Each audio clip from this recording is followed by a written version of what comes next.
ఆర్టీసీలో రిక్రూట్మెంట్ చేయట్లేదు. చంద్రబాబు నాయుడు గారిని హెచ్చరిస్తున్నాం. మీరు గనక ఆర్టీసీ జోలికి వస్తే, ఆర్టీసీని ప్రైవేట్ పరం చేస్తే వైఎస్ఆర్ కాంగ్రెస్ పార్టీ ఖచ్చితంగా ఆర్టీసీ ఉద్యోగస్తు, ఆర్టీసీ కార్మికుల్ని, ప్రజల్ని సమీకరించి మీ పీచమడటం, మీ తప్పుడు ఆలోచనని వెనక్కు తీసుకునేదాకా పోరాటం చేస్తామని చెప్పని చంద్రబాబు నాయుడు ప్రభుత్వానికి హెచ్చరిక చేస్తున్నాం. అలాగే నిన్న పెద్దల పవన్ కళ్యాణ్ గారు అనారోగ్యం నుంచి కోలుకుని 2 మాసాల తర్వాత బయటకు వచ్చారు. వారు వచ్చినందుకు తప్పేం లేదు, కానీ తప్పేం లేదు, కోలుకున్నారు, వచ్చారు, అందరికీ ఆనందం. వారు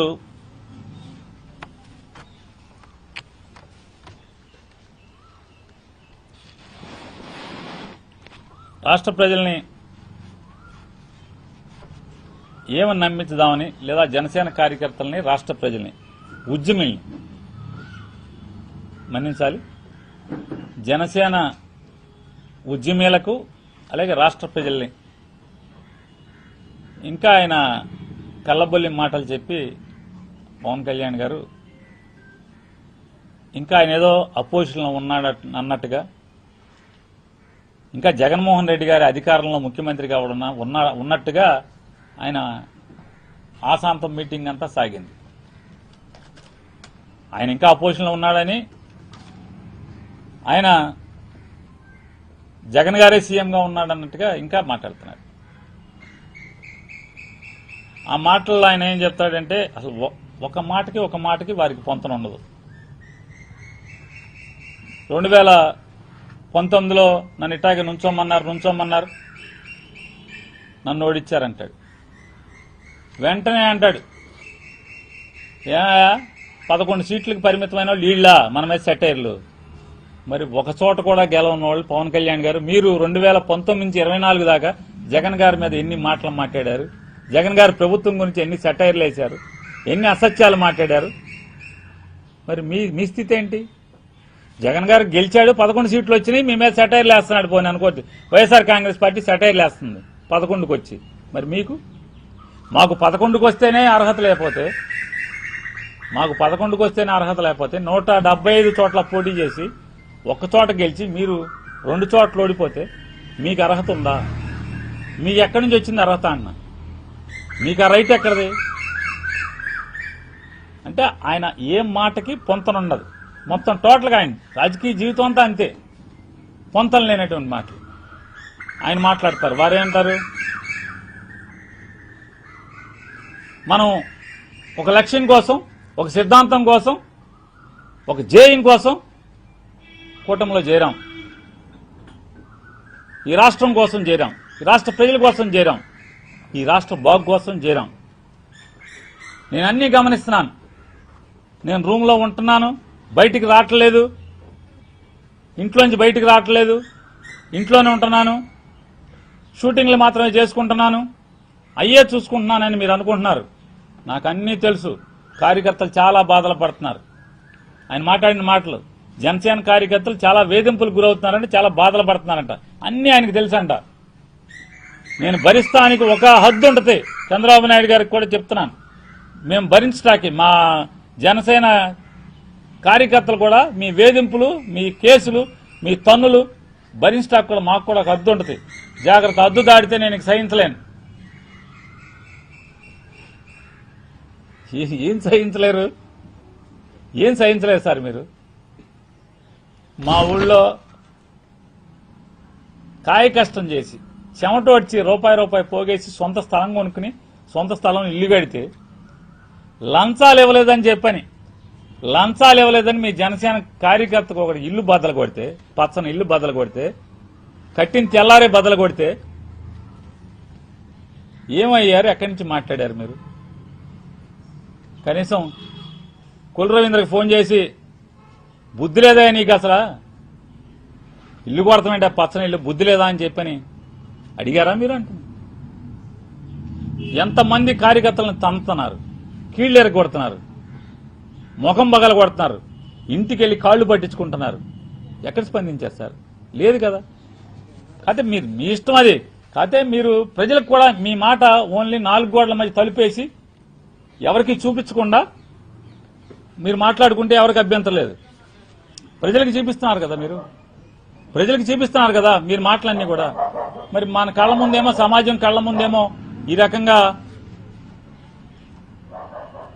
జనసేన వాళ్ళకి మామూలుగా ఎన్ని బాధలు, ఎన్ని నిజంగా వాళ్ళ జగన్ గారి గవర్నమెంట్ లో కూడా జనసేన వాళ్ళకి బాధలు లేవు. ఈ బాధలు లేవు అసలు. కానీ ఇవాళ పగోడి కూడా అవుతుంది. నిజంగా జనసేన కార్యకర్తలు పడుతున్నటువంటి బాధలు, వేధింపులు, మానసిక అసలు ఆ బాధ మామూలు బాధ కాదు. అది పగోడికి కూడా రాకూడదు. మరి ఏమీ తెల్లనట్టు నేను ఊరుకోనంటున్నారు. మరి ఇవన్నీ ఎప్పటికి? ఇంకా ఈ 5 ఏళ్ళు, ఇంకా 3 ఏళ్ళు ఉంది. 3 ఏళ్ళు కూడా అప్పటికి తీస్తారా మీరు? సంతోషం మాకేంది, అది మీ ఇంటర్నల్ విషయం అనుకోండి, మీరు చూసుకోండి. ఇక ఆయన చెప్తారు, ఏమంటారు, మనం వెళ్ళి మహారాష్ట్ర వెళ్ళి ప్రచారం చేసి వస్తే 95% స్ట్రైక్ రేట్, మనం వెళ్ళిన చోట 95% గెలిచిందని చెప్తున్నారు. ఇక్కడ 100% స్ట్రైక్ రేట్ అని చెప్పారు. వారు ఇంకోటి కూడా చెప్పారు, మీలో ఆయన మాట్లాడింది, కార్యకర్తల ఉద్యమిల్లారా, మీలో సత్తు ఉంటే, సరుకు ఉంటే మీరు ఎదగాలి, మీరు నాయకత్వం, మీరు నాకెందుకైనా కుదరదు, మీరే బాగా ఎదగాలి, ఎమ్మెల్యేలు అవ్వాలి. 100% స్ట్రైక్ రేట్. అప్పుడు ఎవడాడు ఎమ్మెల్యేలు మీ దగ్గర గెలిచింది? నుంచున్నది ఎవడాడు? ఏనాడన్నా జెండా మోసారా? జనసేన జెండా ఇప్పుడు మోసారా? ఎవరికి ఇచ్చారండి మీరు టికెట్లు? ఎవరాళ్ళు? చంద్రబాబు నాయుడు గారు మేడలో ఈ జనసేనను బోర్డు వేసి పంపిస్తే గబగబా అని తీసుకెళ్లి నుంచోబెట్టుకున్నటువంటి మీరు కార్యకర్తల గురించి, ఉద్యమీల గురించి ఎదగండి, మీరు పెంచుతానని చెప్పి మీరు మాట్లాడతారు. తప్పేం లేదు, మీ ఇష్టం, అది మీ పార్టీ మీ ఇష్టం అనుకో. అదే మీరు దాన్ని బయటకు వదిలేరు కాబట్టి చూసిన ప్రజలుగా మాట్లాడతాం. ఇంకోటి కూడా చెప్తారు మీరు అర్థం కాక. ఏంటంటే మీరేమంటారు, సీజ్ ద షిప్ అన్నాను, ఉప ముఖ్యమంత్రి మీరు సీజ్ ద షిప్ అన్నాను అంటే ముందు ఆయన ఆ మంత్రి కూర్చున్నట్టున్నాడు, కన్సర్న్ సీజ్, ఆ షిప్ మంత్రి సీజ్ మంత్రి కూర్చున్నట్టున్నారు. 2 మంత్రులు ఉన్నారు కదా, 2 మంత్రులు, ఒక ఆయన సీజు, ఒక ఆయన షిప్, ఇద్దరు ఒకళ్ళని అడుగుతున్నట్టున్నాడు. ఎన్నాళ్ళు ఆపగలిగాం మనం అంటే 4 రోజులు 5 రోజుల 4 రోజులు 5 రోజులు కూడా ఆపలేకపోయాం, అంతకు మించి మనం ఆ షిప్ని. అంటే నారా చంద్రబాబు నాయుడు గారి ప్రభుత్వంలో ఈ రాష్ట్ర ఉప ముఖ్యమంత్రి సీజ్ ద షిప్ అని చెప్పని అక్రమ బియ్యాన్ని సీజ్ చేయిస్తే 4-5 రోజులు కూడా ఉప ముఖ్యమంత్రి దాన్ని నిలబెట్టలేకపోయానని సాక్షాత్తు జనసేన ఉద్యమీల దగ్గర ఆయన బాధ చెప్పుకున్నాడు. ఆయన 4-5 రోజుల నుంచి ఆపలేకపోయాను నేనని చెప్పాను. అంటే చిత్ర విచిత్రాలు చూడండి. ఆయన ఏం చెప్పారు 2019లో, అవ్వాయి చెప్పులు వేసుకుని అసెంబ్లీకి తీసుకెళ్తామే నా లక్ష్యం, నా జయం అన్నారు. అవ్వాయి చెప్పులు వాళ్ళందరూ ఏమైపోయారు? ఎక్కడున్నారు వాళ్ళందరూ? కనీసం ఉద్యమీల్లో ఒకడన్నా అవ్వాయి చెప్పుడు ఉన్నాడా సార్? మీ జన సైనికుడు అవ్వాయి చెప్పు జన సైనికుడు ఎవడన్నా ఒక్కడన్నా ఉద్యమీల్లో ఎవడన్నా ఉన్నాడా? సరే మీ ఇంటర్నల్ విషయం అనుకోండి, కాకపోతే మీరు మైకులు బయట చెప్పారు కాబట్టి విన్నాం కాబట్టి అడుగుతూ ఉంటాం, ఏం తప్పదు కదా. మీరు ఇంకో మాట మాట్లాడారు,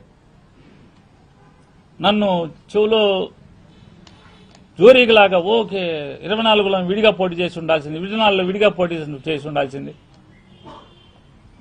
నాకు మెసేజ్లు పెడుతున్నారు, ఊళ్ళో పెళ్లి అయితే ఏదో పాపం నీ శ్రేయోభిలాషులు సార్ వాళ్ళు, మీ శ్రేయోభిలాషులే కదా, మీకు మెసేజ్ పెట్టేది ఎవరు? మీరంటే పడిసచ్చేవాళ్ళు మీ శ్రేయోభిలాషులు. వాళ్ళందరినీ ఊళ్ళో పెళ్లి అయితే ఎవడికో ఆడావిడని అంటారు వారిని. అంటే మిమ్మల్ని ప్రేమించే వాళ్ళని కూడా మీరు ఊళ్ళో పెళ్లి అయితే అదేదో కింద మీరు అంటున్నారు. సరే మీ ఇష్టం, మిమ్మల్ని ప్రేమించే వాళ్ళని మీ ఇష్టం అంటారా, తంతారా, తిట్టుకుంటారా, మీ ఇష్టం, మీదనుకోండి. మళ్ళీ ఏం చెప్తారు మీరు మీ ఉద్యమీలకి? నేను జైలుకి వెళ్ళాను, నారా చంద్రబాబు నాయుడు గారు చూడంగానే జైలు నుంచి పలకరించి బయటికి రాగానే నాకు రోడ్డు కనపడింది, అప్పుడు దాకా బీజేపీని అడుగుతాను, నాకు రోడ్ మ్యాప్ ఇవ్వండి అని వాళ్ళు ఇవ్వలేకపోతున్నారు. నాకు జైల్లోంచి రాగానే రాజమండ్రి సెంట్రల్ జైలు తలుపు కాలు బయట పెట్టగానే ఎదురుకున్న రోడ్ మ్యాప్ కనపడింది. బయటకు వచ్చాను, మేము ముగ్గురం కలిసి పోటీ చేస్తున్నామని చెప్పాను. రాష్ట్రం అంతా అసలు అదిరిపోయింది, అది ఇది అని చెప్పారు. సార్ ఇది తప్పు సార్. మీరు 2022 ఇప్పటం సభలో మీరు చెప్పారు, ముగ్గురు ఓట్లు చీలనివ్వను జగన్మోహన్ రెడ్డికి వ్యతిరేకంగా, బీజేపీని టీడీపీని నేను కలిసి వెళ్ళాలి, మనకు అది లేదు, మనకి ఇది లేదు, సరుకు లేదు, సత్తా లేదు, మీరు రెచ్చిపోబాకండి అని చెప్పని మీరు ఆ సభలోనే చెప్పారు. 2020 మార్చిలో మీరు అంటే జగన్ గారు ఎక్కిన 2 ఏళ్లకే మీరు మేమంతా కలిసి వెళ్తామని చెప్పి జైలు నుంచి తలుపు తీయగానే రాజమండ్రి తలుపు తీసి కాలు బయటట్టంగానే రోడ్ మ్యాప్ కనపడిందని ఇవాళ మీరు చెప్తే సార్ ఇవన్నీ పవన్ కళ్యాణ్ గారు ఈ ప్రభుత్వం ఒక దివాళాకోరు ప్రభుత్వం. 2 ఏళ్లు 24 మాసాలు, రేపు జూన్ 4వ తారీఖు జూన్ 12వ తారీఖు జూన్ 4వ తారీఖుకి జూన్ 4వ తారీఖు కౌంటింగ్ అయింది. 12వ తారీఖు చంద్రబాబు నాయుడు గారు ప్రమాణ స్వీకారం చేశారు. అంటే ఇంకా 24 మాసాలు నిండలేదు, అప్పుడే మీ ప్రభుత్వం ఆర్టీసీని అమ్మకానికి పెట్టి కాళ్ళెత్తిందా లేదా అంటున్నా. దివాళాకోరు ప్రభుత్వం ఇది కాదా అని అడుగుతున్నాను. 3,60,000 కోట్ల అప్పు చేసి రాష్ట్ర ప్రజల 5 కోట్ల మందిని తాకట్టు పెట్టి 2 ఏళ్లు నిండకుండానే 24 మాసాలకి ఇంకా 15-20 రోజులు దూరం ఉండగానే దివాళా తీశాం, కాళ్ళెత్తాం, ఆర్టీసీని ప్రైవేటైజ్ చేయాల్సిందే అని చెప్పేటువంటి దిక్కుమాలిన దివాళా ప్రభుత్వం ఇంకేదన్నా ఉందా అని అడుగుతున్నాను. చంద్రబాబు నాయుడు గారికి ఇంకోటి కూడా మేము డిమాండ్ చేస్తాం వైఎస్ఆర్ కాంగ్రెస్ పార్టీ తరఫున. ఆర్టీసీని నడపటం మీకు చేత కాకపోతే వైఎస్ఆర్ కాంగ్రెస్ పార్టీకి అప్పచెప్పు, శుభ్రంగా నడుపుతాం, బంగారంలాగా నడుపుతాం ఆర్టీసీని మీకు చేత కాకపోతే. అంతేగాని మీరు ప్రైవేటైజ్ చేస్తానంటే, మీరు మేస్తా పోతే ఈ సమాజం చూస్తా ఊరుకుంటుందని మాత్రం అనుకోబాకండి అని చెప్పని హెచ్చరిక చేస్తున్నాం. ఇప్పటికే 2 ఏళ్లు గడవక ముందే